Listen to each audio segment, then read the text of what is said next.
अस्सलाम वालेकुम high viewers आऊं तव्हांजो पंहिंजो गुलाम मुर्तज़ा। सो अॼु एवोकाडो टूना सलाद तव्हांजे ख़िदमत में हाज़ुर आहे। असीं वठंदासूं 3 खीरा एंड 1 एवोकाडो।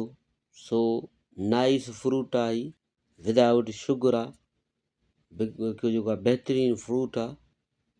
हाणे इहे कटे चुका आहियूं त असीं बोल में जेको आहे विझंदासूं, बाउल में जेको आहे वेजिटेबल्स। हाणे असीं वठंदासूं 7 tomato cherry.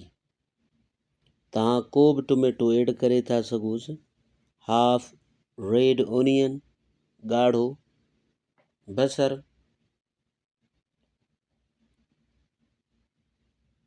Like 2-3 table spoon असीं ऐड कंदासूं पार्सली। तव्हां पार्सली जे जॻह ते धाणा बि ऐड करे था सघोसि।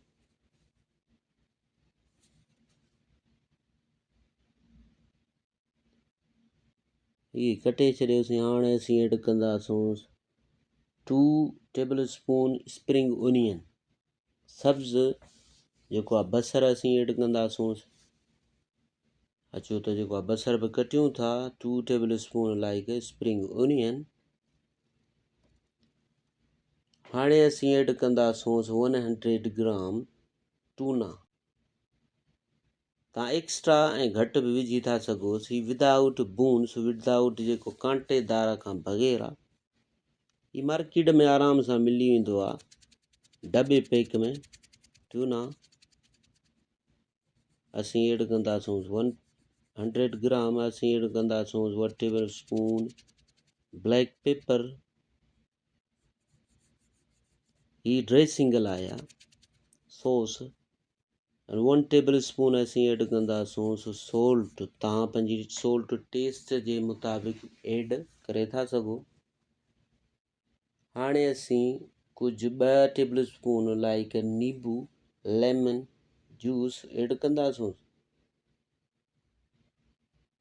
तव्हां ऐड कयोसि ॿियो 2 टेबल स्पून ओलिव ऑयल। तव्हां को बि ऑयल यूज़ करे था सघोसि, बट बेटर इज़ जेको आहे olive oil is the best. So हिन खे बिल्कुलु मिक्स कंदासूं। तव्हां ॾिसी था सघो बिल्कुलु असांजो सो डिलीशियस रेसिपी सलाद ठही तयारु थी वियो आहे। उमेदु आहे त तव्हांखे ही असांजी रेसिपी पसंदि ईंदो। सो कंहिं नेक्स्ट वीडियो में नेक्स्ट रेसिपी सां गॾु तव्हां सां बिल्कुलु मिलंदासूं। बट तव्हां सां इहा जेको आहे रिक्वेस्ट आहे, तव्हां मुंहिंजे चैनल खे सब्सक्राइब एंड शेयर कयो। वरी महिरबानी। अल्लाह हाफ़िज़। जिते बि हुजो अल्लाह तव्हांखे ख़ुशि ऐं आबाद रखे।